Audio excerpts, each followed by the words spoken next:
Olá, galera! Como é que vocês estão? Tudo jóia? Eu gravei essa aula aqui para auxiliar vocês a resolverem a segunda semana do PET. O que que acontece na última aula? O que que a gente falou? A gente falou sobre a dilatação linear dos sólidos. Então, o que que acontece? Quando eu forneço energia para um material, as partículas elas vão começar a se agitar mais, se agitam mais, se agitam mais, e no que elas se agitam mais, ficam ocupando um espaço maior. Se a gente está analisando um objeto em que o comprimento dele é muito maior do que as demais dimensões, o que, que acontece? Eu vou ter um aumento no tamanho desse objeto. Então, a gente chama isso de aumento linear. Esse aumento linear é o meu ΔL, é o acréscimo de comprimento. O acréscimo de comprimento, ele é a diferença entre o meu comprimento final e o meu comprimento inicial.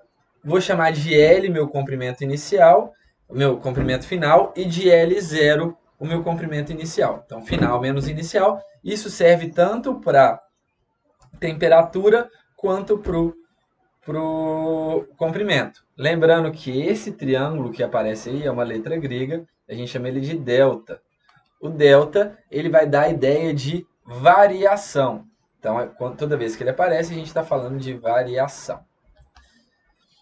Feito isso, a variação do meu comprimento é o meu comprimento inicial vezes o coeficiente de dilatação linear vezes a variação de temperatura. A gente estava representando temperatura com T, mas a gente também pode representar a temperatura com a letra T. Então a gente falou isso na última aula. Falamos também na última aula sobre as lâminas bimetálicas, que são construções em que eu tenho dois metais de coeficiente de dilatação linear diferentes, eles estão juntinhos assim. E o que, que acontece? Quando passa a corrente elétrica ali, ele vai aquecer e ele vai causar uma deformação. Essa deformação vai desfazer o contato. Como que isso ocorre? Isso ocorre da seguinte maneira. Eu tenho dois metais, cada um com um coeficiente de dilatação diferente. Quando eu aqueço, eu forneço energia para ele, quem tem maior coeficiente vai dilatar mais e com isso ele vai encurvar, porque na curva, quem está por fora da curva tem um maior comprimento. Então, quanto maior a dilatação, mais curvo vai ficar a minha chapinha. Isso aqui é no aquecimento. No resfriamento acontece o contrário. No resfriamento, quem tem maior coeficiente de dilatação vai diminuir mais o tamanho, então ele vai ficar menor. Então, o de fora vai ser quem dilatou menos. Beleza? Então a gente falou aí sobre a lâmina bimetálica. Isso você acha em geladeira, isso você acha em fogão elétrico, isso você acha em, o disjuntor, a chave de chuveiro e por aí vai. Beleza? Continuando, só lembrando o que a gente falou na última aula, a gente falou também sobre a dilatação linear dos sólidos. A dilatação linear dos sólidos, a gente usa a mesma fórmula do dilatação linear, só que a superficial, a gente troca o L, a gente troca ele pela área. Então, a variação de área vai ser a área final menos a área inicial. A variação de temperatura vai ser temperatura final menos temperatura inicial, igualzinho na primeira. Só que dessa vez a fórmula vai ser variação de área. Deixa eu diminuir um pouco esse pincel. A variação de área vai ser a área inicial vezes o coeficiente de dilatação vezes a variação de temperatura. Então, apareceu uma variável nossa, que é o beta. O beta ele é o coeficiente de dilatação superficial e ele vale duas vezes o valor do meu coeficiente de dilatação linear. Então, na hora que eu pego o alfa e multiplico por 2, eu vou ter o beta. Isso porque o alfa é para uma dimensão e uma superfície são duas dimensões. Então, aqui vai ser 2D. Por isso que a gente faz isso. Ok? Continuando. Calma aí. Continuando, a gente falou disso. Finalzinho da última aula a gente falou sobre a dilatação. O Caio foi até bacana que ele colocou lá, ó. Falou que quando aumentava a chapa, o furo também aumentava.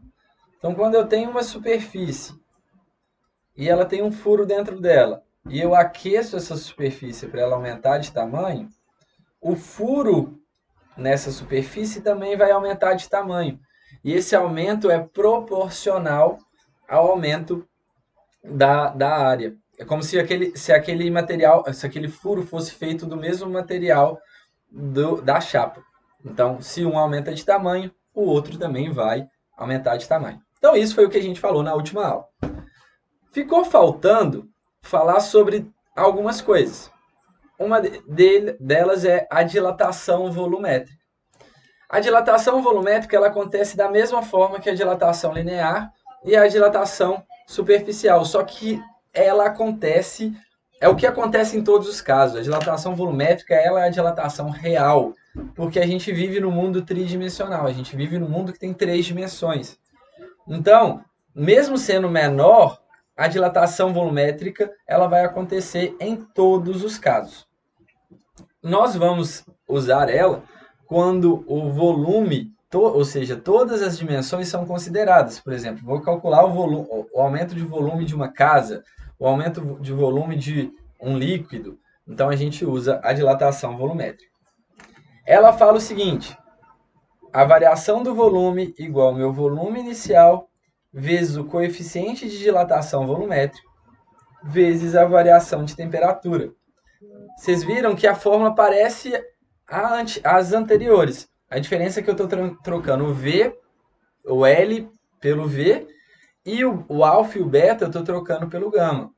E a gente vai ter a mesma ideia.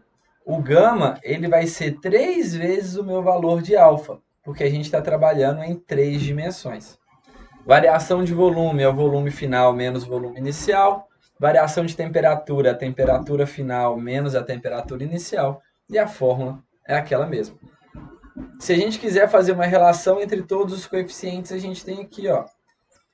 O alfa dividido por 1 é igual ao beta dividido por 2, que é igual ao gama dividido por 3. Então a gente consegue fazer a conversão aqui. Vamos fazer então um exercício pegando essas 3 dilatações que eu falei até agora, para a gente exemplificar. Então deixa eu vir aqui até os exercícios. Então vamos lá. Vamos fazer um exercício de dilatação linear primeiro. Uma fenda na ponte Rio-Niterói é a junta de dilatação de CCR. De acordo com a CCR, no trecho sobre a Baía de Guanabara, as fendas existem a 400 metros. Vou deixar essa informação armazenada aqui. Com cerca de 13 centímetros de abertura. Admita que o material dos blocos da ponte Rio-Niterói seja o concreto, cujo coeficiente de dilatação linear é 1,1 vezes 10 a menos 5. Então, o alfa igual a 1 vezes 10 a menos 5 graus Celsius a menos 1. Determine a variação necessária de temperatura para que essas duas bordas de uma das fendas citadas na reportagem se unam. Então, eu sei que ΔL igual a L0 vezes alfa vezes o ΔT. O ΔL é a variação no comprimento.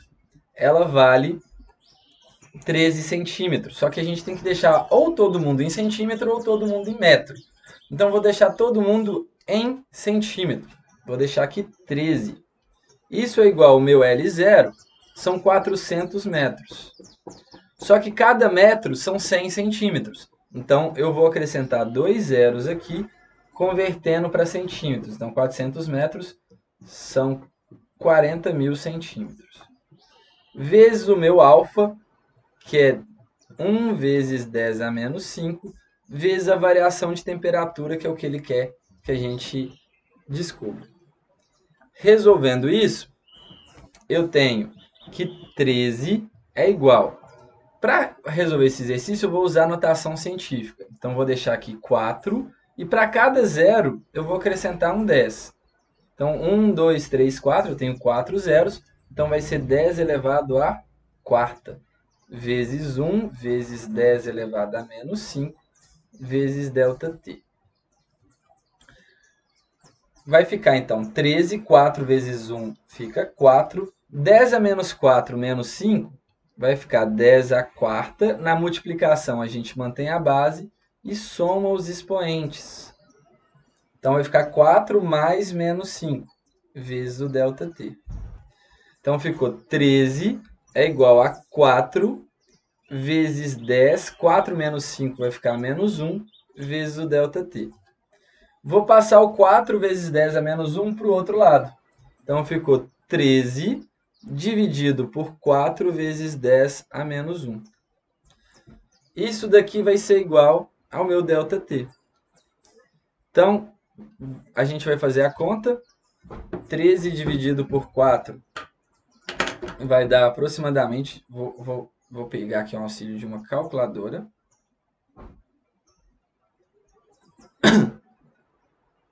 13 dividido por 4 vai dar 3,25.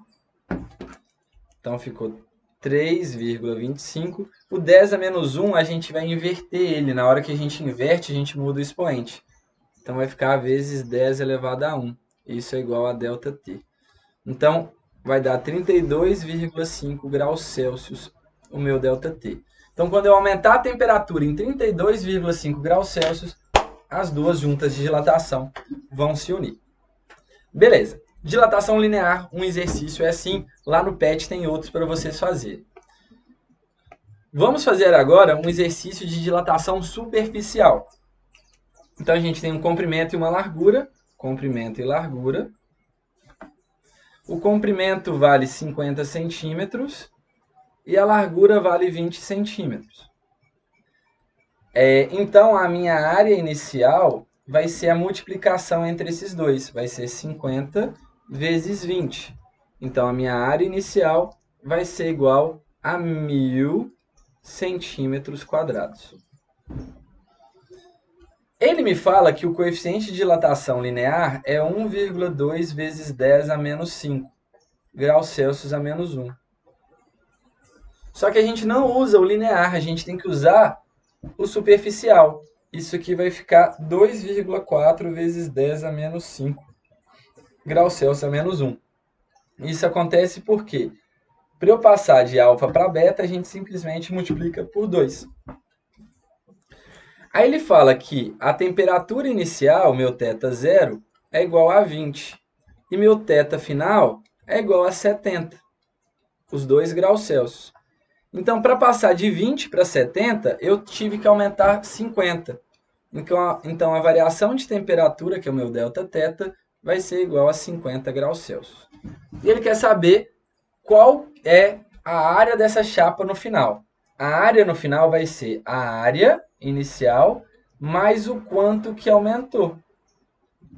Então, vai ser área mais delta área. Então, vamos calcular primeiro quanto que aumenta nessa área. Eu sei que o meu ΔA vai ser meu A0 vezes o beta vezes o ΔT.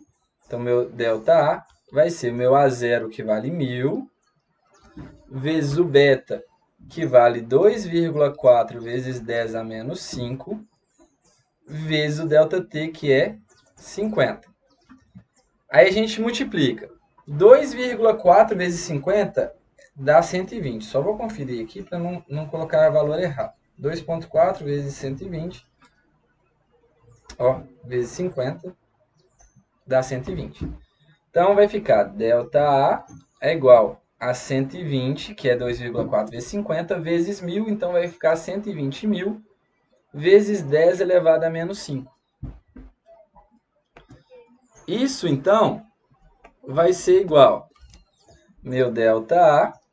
A gente vai contar 5 casas. 1, 2, 3, 4, 5.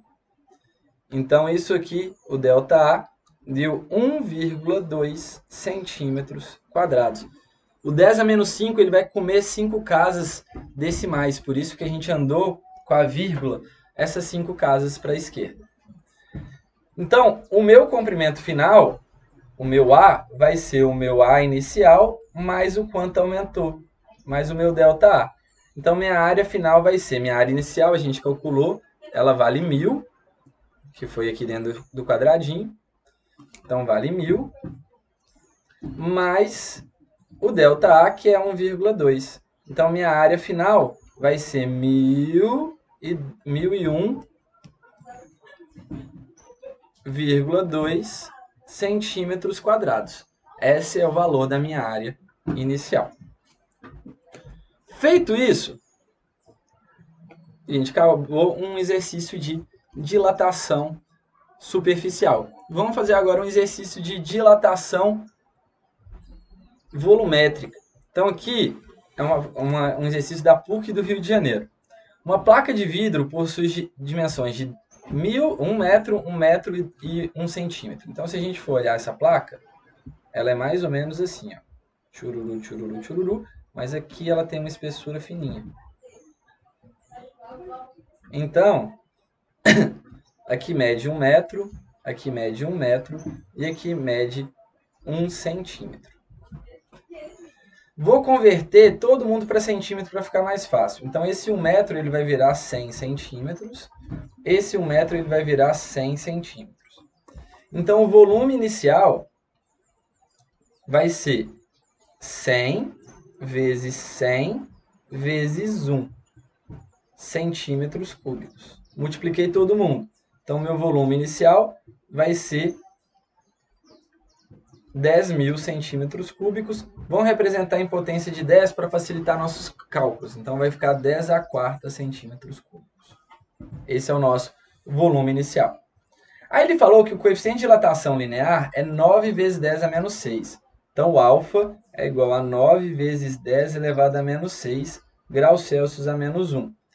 Se eu quero descobrir o gama, que é o coeficiente de dilatação volumétrico, eu vou multiplicar por 3. 9 vezes 3 dá 27. Então, deu 27 vezes 10 a menos 6 graus Celsius a menos 1. Então, daqui para cá, a gente multiplicou por 3.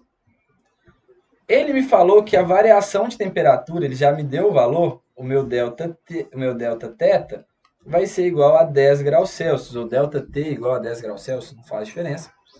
E ele quer saber a variação do volume dessa placa. Então, meu ΔV, que é o que ele quer saber, vai ser igual o meu V0 vezes o gama vezes Δθ. Meu ΔV, gente, só a nível de curiosidade, Δθ é igual a ΔT. Os dois estão certos a gente usar, tá?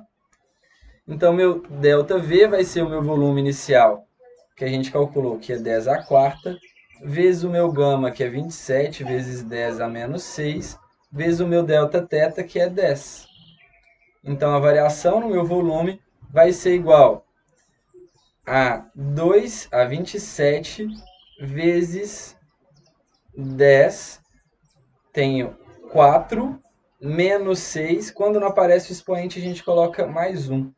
Então, olha, quando a gente tem várias potências de 10, a base é a mesma, ou seja, o 10 é o mesmo e está todo mundo se multiplicando, a gente mantém a base e soma os expoentes. Então, vai ser 4 menos 6 mais 1. Então, a variação no meu volume vai ser 2,7 vezes 10. 4 menos 6 é menos 2, mais 1 menos 1.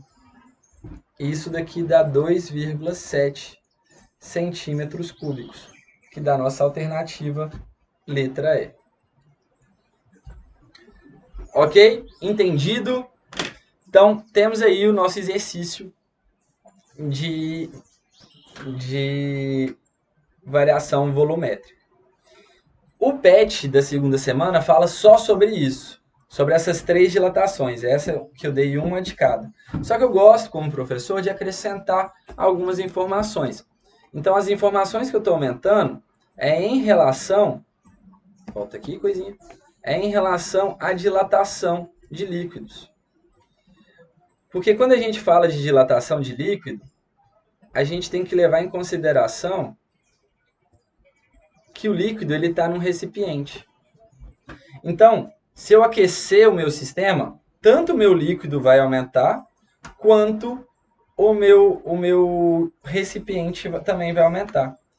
Então, a gente tem que pensar o seguinte, que a variação do volume do líquido, ela vai ser a variação do volume do meu recipiente, mais a variação do volume aparente. O que seria a variação do volume aparente? Olha aqui no desenho, eu tinha um líquido e um recipiente. No que eu aqueci ele, o líquido vai transbordar. No que o líquido transbordou, essa quantidade que transbordou, ela vai ser o volume aparente, ou seja, o que eu achei que o volume variou. Então, a gente tem que preocupar com isso. Algumas questões, não muito comuns, mas tem, ela pede para você calcular o gama aparente. Então, o coeficiente de dilatação do líquido é igual ao coeficiente de dilatação do recipiente mais o coeficiente de dilatação aparente. Então, o coeficiente de dilatação aparente a gente descobre se a gente tiver as informações do coeficiente de dilatação do líquido e o coeficiente de dilatação do recipiente. Vou deixar para as próximas aulas para eu fazer exercício disso. A ideia é só o que a gente precisa entender o que eu quero na aula de hoje é que vocês batam o olho no recipiente e sabe que o aumento do volume do líquido ele é resultado tanto do aumento do volume do líquido quanto do aumento do volume do meu recipiente. Eu tenho que levar isso em consideração. E quando a gente fala de líquido, a gente fala da água. E a água é uma coisa assim maravilhosa, porque ela nos permite ter vida no nosso planeta. E a água ela tem um fenômeno que permite manter a vida em lagos e mares quando a temperatura está muito baixa. O que acontece? Quando a gente aquece, o volume de tudo aumenta.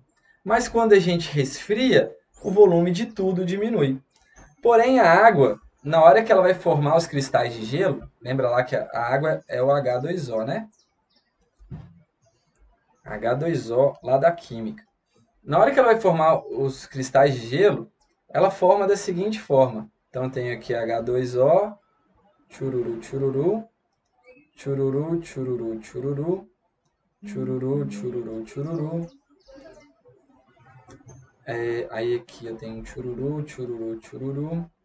E por último... Ah, não, tem que colocar mais dois. Então, tem aqui chururu, chururu, aqui chururu, chururu. E por último, um chururu, chururu, chururu. Ficou meio ruim aí, mas a ideia é que na hora que eu estou formando o cristal de gelo, essa região aqui, ó, essa região aqui fica um espaço vazio. E por ficar um espaço vazio, a água, ao invés de diminuir o volume dela, eu estou resfriando, para ela virar o gelo, ela se reorganiza e aumenta o volume. Vocês já devem ter percebido isso quando você esquece uma garrafa de água na geladeira. Que se ela for de vidro, ela pode até explodir. Se ela for de plástico, ela estufa. Porque o gelo ele ocupa mais volume do que a água. E é devido à reorganização desses átomos. Então, essa dilatação anômala da água, anômala é anormal, ela acontece entre 4 e 0 graus Celsius, que ao invés de diminuir o volume com o resfriamento, esse volume vai aumentar. Por que isso é importante? Porque quando a gente está num lago congelado, então aqui a gente tem o nosso lago, e ele está cheio de água, o que acontece? Ele começa a congelar, então começa a formar aqui uma camada de gelo. Essa camada de gelo ela se forma em cima, porque como o volume da água aumenta com a redução da temperatura, a densidade dela vai diminuir. Então ele vai ficar mais leve e vai boiar. Vocês devem perceber que o gelo ele boia na água. Então eu estou criando aqui como se fosse uma coberta para a minha água. Então isso daqui faz com que a temperatura dentro do lago se mantenha mais constante. Então os peixinhos vão conseguir sobreviver mesmo estando frio, eles vão conseguir sobreviver lá dentro. Então isso daqui é uma condição para que exista vida. Porque senão ia congelar tudo e ia virar um picolé. Só para eu concluir, para eu não estender muito, aqui tem a fórmula da massa específica, né? Da água. Massa específica, que é a densidade, é massa dividido por volume. Se eu aumento o volume por causa da dilatação, a massa específica vai diminuir. Ou seja, se aumenta o volume, a massa específica diminui. Eles são inversamente proporcionais.